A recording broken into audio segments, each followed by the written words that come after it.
दोस्तों नमस्कार। मैं हिम्मत सेठ एक बार फिर आपके सामने मुखातिब हूँ।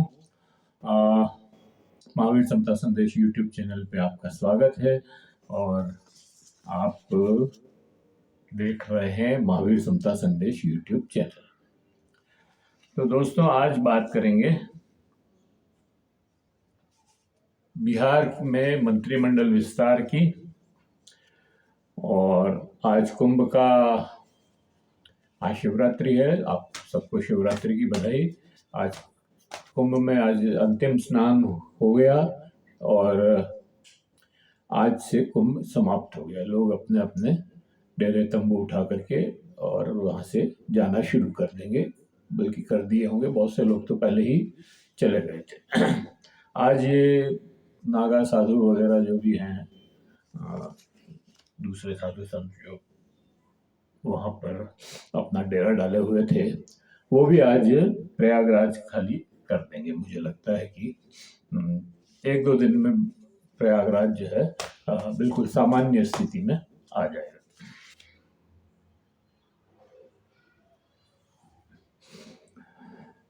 दोस्तों एक और बात करेंगे। कांग्रेस में जबरदस्त उलटफेर की चर्चा है और उस पर भी थोड़ी बात करेंगे। 3 विषय हैं और बात करने के पहले ये अपील, अगर आपने हमारे YouTube चैनल महावीर समता संदेश को अभी तक सब्सक्राइब न किया है तो सब्सक्राइब कर लें, बेल आइकन दबाना न भूलें। और अगर आपको वीडियो अच्छे लग रहे हैं तो लाइक करें, फॉरवर्ड करें और सोशल ग्रुप्स में, सोशल मीडिया में डालें। अपने दोस्तों परिजनों को कहें कि हमारे चैनल को देखें और एक सही राय बनाएं देश के प्रति, राजनीति के प्रति। दोस्तों अगर आपको वीडियो अच्छे लग रहे हैं, आप कमेंट करना चाहते हैं तो कमेंट बॉक्स में जाएं, कमेंट लिखें, सुझाव दें और आपके कमेंट और सुझाव हमें और बेहतर करने की ओर अग्रसर करेंगे। तो इस अपील के बाद मैं ये आज की बात शुरू करता हूं। और बात ये है दोस्तों कि आज शिवरात्रि है और आप सबको शिवरात्रि की बहुत बहुत शुभकामनाएं। प्रयागराज में चल रहे महाकुंभ का अंतिम स्नान हो गया। कहते हैं कि 65 करोड़ लोगों ने, 66 करोड़ लोगों ने कुंभ में स्नान किया। ये संख्या अविश्वसनीय है, इस पे कोई विश्वास नहीं कर रहा है। हालांकि सरकारी आंकड़े हैं तो नेचुरली लोग को विश्वास करना ही पड़ेगा, लेकिन लगता नहीं है, क्योंकि प्रयागराज मतलब इलाहाबाद जो है इतना छोटा शहर है कि उसमें इतने लोग एक साथ, मतलब थोड़े थोड़े भी आए, रोज 2-2 करोड़ लोग भी आएंगे या 1-1 करोड़ 2-2 करोड़ लोग भी आए तो संभव नहीं है। और जिस तरह से वो पूरा जाम लगा और चारों तरफ, मतलब बनारस जाने वाली सड़क पे या गोरखपुर जाने वाली सड़क पे या लखनऊ जाने वाली सड़क पे या रीवा और मध्य प्रदेश जाने वाली सड़कों पर जिस तरह से जाम लगा, और रेलवे में जिस तरह हर स्टेशन पर मारामारी हुई, भगदड़ मची, और तो उससे ये तो बात सही है कि बहुत भीड़ हुई, लेकिन लोग कैसे, वहाँ पांव रखने की भी जगह नहीं थी, उसमें इतने लोग कैसे समा सकते हैं, ये एक निश्चित रूप से अविश्वसनीय बात है। खैर,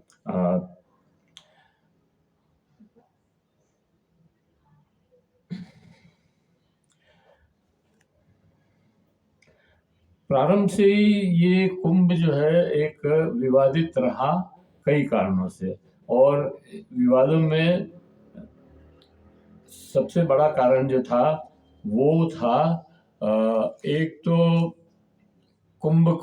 इस कुंभ को मतलब 144 साल में एक दुर्लभ संयोग बता करके जिस तरह से इसका प्रचार किया, वो अपने आप विवादों में आ गया। फिर इसमें आस्था और राजनीति का जो गठबंधन, मतलब धर्म और राजनीति का जो गठजोड़ हुआ, और जिस तरह से धर्म के नाम पर राजनीति खेली गई या खेली जाने लगी या कोशिश की गई उसकी, वो भी एक विवाद का विषय बना। इस आयोजन, ये मतलब कुंभ तो एक धार्मिक आयोजन है, इसको एक पॉलिटिकल इवेंट बना दिया योगी आदित्यनाथ ने, और ये सोचा कि ये बीजेपी का इवेंट है, बीजेपी का कुंभ, क्योंकि बीजेपी की सरकार है वहाँ पर, तो बीजेपी का ही कुंभ मान लिया। ये एक बहुत बड़ी गलती थी और ये एक विवादित स्थिति पैदा हुई।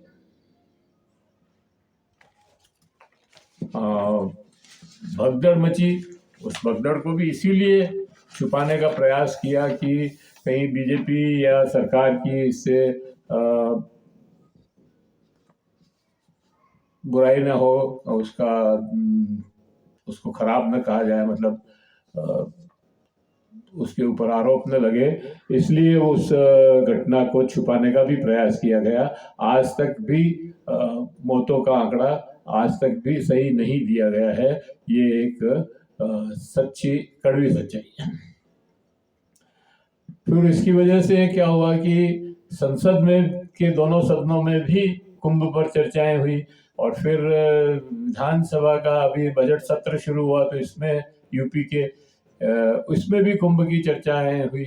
तो इससे और ज़्यादा विवाद बढ़ गया कुंभ का। कुंभ मतलब कोई विवाद के लिए नहीं है, चर्चाओं के लिए है कुंभ, और वो भी जो साधु संत हैं, जो दार्शनिक बातें हैं, जो अध्यात्म के प्रश्न हैं, उनके ऊपर वाद विवाद होते हैं, उनके ऊपर चर्चाएं होती है कुंभ में। कुंभ है ही इसके लिए कि वहाँ पर चर्चाएं हो, लेकिन ये विवादित हो गया पूरा कुंभ, और इसलिए जो है इसकी चर्चाएं आम लोगों में और दूसरी तरह से फैलने लगी।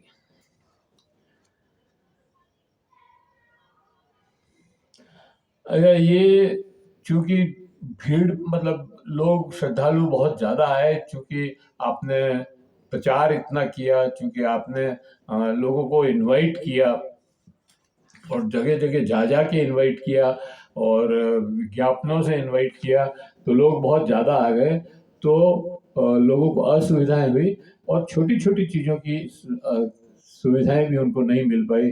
जैसे वॉशरूम की सुविधा नहीं मिली, बहुत से लोगों को जाम में फंस गए, कहाँ से मिलती, निश्चित रूप से वो संभव ही नहीं था। लेकिन उसकी वजह से लोगों को बहुत कठिनाइयाँ हुई। कई जगह ठहरने की जगह नहीं थी, रुकने की जगह नहीं थी, होटल्स और आपके टेंट सिटीज और ये सारे फुल होने के बाद भी सड़कों पर सोए लोग, उसके बाद भी जगह नहीं थी। तो ये एक, मतलब जितना आपने सुविधाओं का जितना इंतजाम किया, उससे कई ज़्यादा लोगों को आपने बुला लिया, तो भगदड़ तो मचनी, मतलब जो असफलताएं सामने आएगी ही, लेकिन उनको फिर आपने छुपाने का प्रयास किया।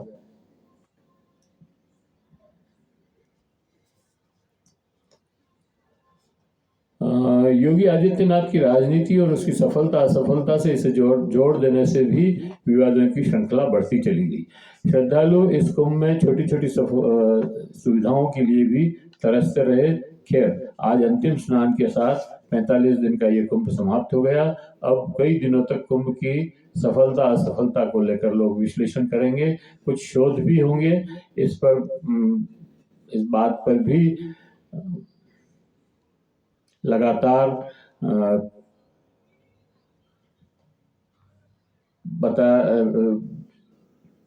गंगा जमुना, इस बात पर भी लगातार अब चर्चाएं होगी कि ये गंगा यमुना का जो पानी है, कि संगम के वहाँ क्या शुद्धता थी, नहाने योग्य था या नहीं था, पीने योग्य था या नहीं था। एनजीटी ने क्योंकि सवाल उठाए हैं, और उत्तर प्रदेश की पर्यावरण की जो लेबोरेटरी है उसने उनको नकार दिया है, इसलिए ये विवाद और बढ़ गया। तो चीजों को स्वीकार न करने से बहुत सारे दिक्कतें इस कुंभ में पैदा हुई है। तो अगर सरकार उनको स्वीकार कर लेती, हाँ भाई ये हमारी कमी रह गई, हम इसको ठीक करने की कोशिश करेंगे, तो शायद और ज्यादा बेहतर होता। अब ये भी देखना दिलचस्प रहेगा कि योगी आदित्यनाथ की राजनीति पर इस कुंभ का क्या प्रभाव पड़ता है, और पड़ता भी है या नहीं पड़ता है। ये सारी चीजें अब बीच में रह गई है। आज दोस्तों बिहार में शिवरात्रि के इस अवसर पर बिहार के मुख्यमंत्री नीतीश कुमार ने अपने मंत्रिमंडल का विस्तार किया। ये मंत्रिमंडल का विस्तार वैसे बहुत समय से अटका हुआ था, क्योंकि 36 कुल मंत्री बनाए जा सकते हैं। 240 की विधानसभा है, इसलिए 15% लोग बन सकते हैं। तो उसमें मतलब 6 पद खाली थे, 30 मंत्री ही थे, और तो 6 बनाने थे, और 6 ही भाजपा के कोटे से बनने थे। और भाजपा ने वो अभी तक नहीं बना, मतलब लिस्ट नहीं दी होगी, या नीतीश कुमार किसी वजह से टाल रहे होंगे, लेकिन आज वो काम पूरा हो गया। और ये मंत्रिमंडल का विस्तार आपको बताएं कि 48 घंटों में ही तय हुआ। 48 घंटे पहले तक कोई मंत्रिमंडल विस्तार की चर्चाएं नहीं थी, लेकिन विद इन 48 आवर्स ये तय हो गया। और इसलिए तय हो गया कि अभी भागलपुर आए थे 24 तारीख को प्रधानमंत्री जी, और भागलपुर में जो मीटिंग और सभाएं हुई, उसमें नीतीश कुमार के लड़के निशांत भी शायद साथ थे। उन्होंने, मतलब नीतीश कुमार के लड़के ने मोदी जी से एक बात कह दी, और वो मेरे को लगता है कि वही कारण बना ये मंत्रिमंडल विस्तार का। उन्होंने कहा कि भाई आप जो है मेरे पिताजी को अगले मुख्यमंत्री के रूप में सार्वजनिक घोषणा कर दें। उस समय तो नरेंद्र मोदी ने कुछ नहीं कहा, लेकिन शायद बाद में कुछ सोचा होगा, और फिर 48 घंटे में ये सामने है परिणाम की ये विस्तार हो गया। अब इस विस्तार में 7 बीजेपी के ही नेता बनने, विधायकों को मंत्रिमंडल में, मतलब जगह 6 खाली थी। एक जो है वो प्रदेश अध्यक्ष थे, उन्होंने रिजाइन किया भाजपा से कि मैं 2 पद पे एक साथ हूँ, और हमारी पार्टी एक व्यक्ति एक पद के ऊपर विश्वास करती है, इसलिए मैंने इस्तीफा दे रहा हूँ। तो उन्होंने मंत्री पद से इस्तीफा दे दिया, और वो अध्यक्ष रहे भाजपा के। अब इसमें तो इससे क्या है कि अब 7 मंत्री नए बने, और 7 अलग अलग जाति समीकरण को इसमें साधा गया। और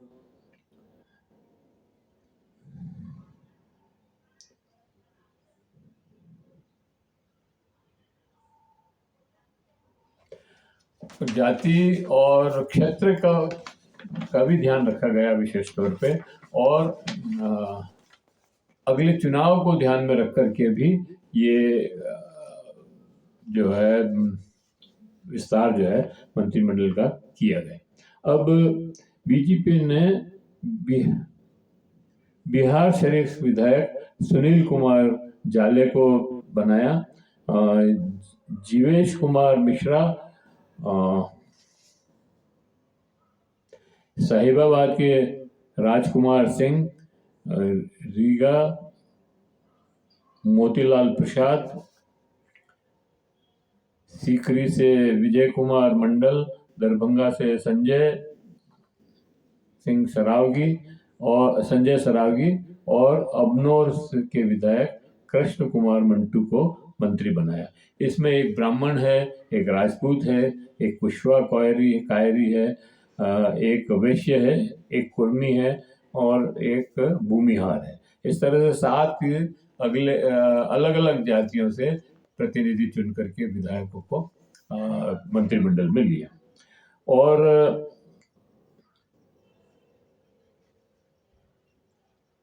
अलग अलग क्षेत्रों से लिया है सातों को, ताकि पूरे सातों क्षेत्रों का और पूरे प्रदेश का प्रतिनिधित्व इस मंत्रिमंडल में हो जाए। ये इससे हमें लगता है कि अभी तक पिछले जब से संसद के चुनाव मतलब पार्लियामेंट के चुनाव हुए थे लोकसभा के, तब से नीतीश कुमार पर एक बात कही जा रही थी नीतीश कुमार के लिए कि ये पलटू राम है, कभी भी पाला पलट सकते हैं। और आए दिन हर जरा सी बात पे कि आज वो प्रधानमंत्री से मिलने गए, प्रधानमंत्री ने समय दिया, बस अब वो तो एनडीए छोड़ रहे हैं और जा रहे हैं महागठबंधन में। मुझे लगता है ये सारी बातें इस तरह की जो थी, अब उस पे इस मंत्रिमंडल विस्तार के बाद विराम, थोड़े दिन के लिए तो विराम लग ही जाएगा। बाद में फिर चुनाव के पहले कुछ फिर इस तरह का कुछ होगा कि फिर ये बातें चालू हो जाए, तो पता नहीं। लेकिन फिलहाल तो ये इस मंत्रिमंडल विस्तार से ये बातें बंद हो जाना चाहिए।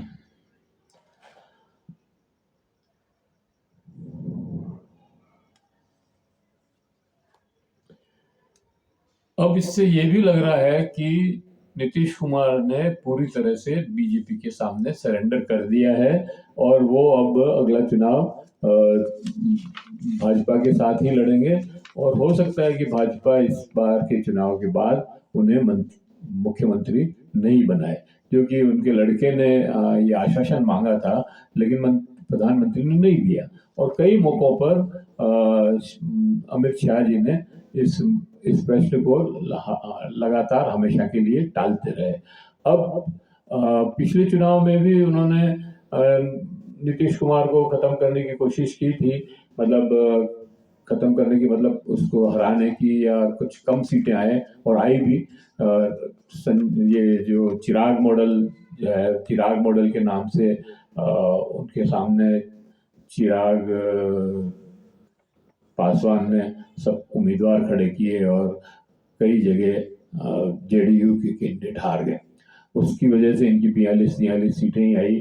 फिर भी उनको मुख्यमंत्री बनाया, लेकिन अब हर वक्त वो इस प्रयास में है भाजपा की, बिहार में भाजपा का मुख्यमंत्री कैसे बने, उसी की प्रयास में अब नीतीश कुमार को शायद अगले चुनाव में हटना पड़ जाए।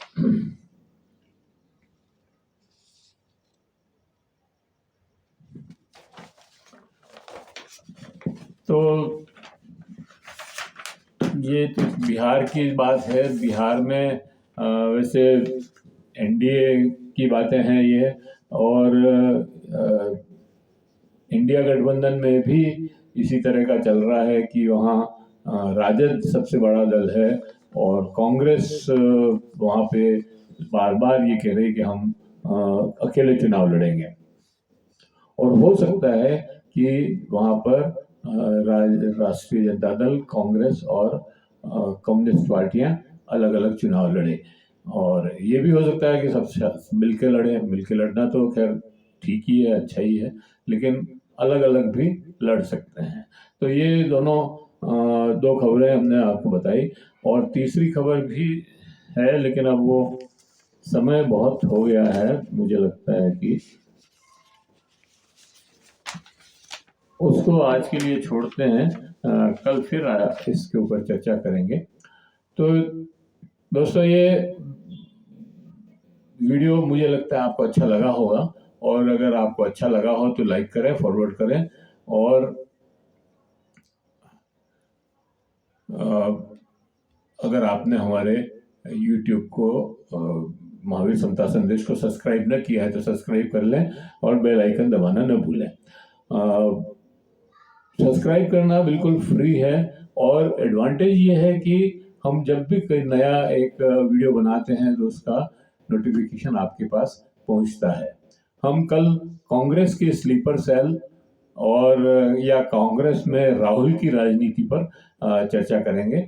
इसके लिए हम आपको पहले से सूचित करते हैं। ठीक है, इसी पॉइंट पे हम इसको समाप्त करते हैं। फिर मिलेंगे कल कांग्रेस की राजनीति या राहुल की कांग्रेस की राजनीति या राहुल की कांग्रेस में स्लीपर सेल के कुल मिलाकर के इसके ऊपर चर्चा करेंगे। जय हिंद, जय भारत।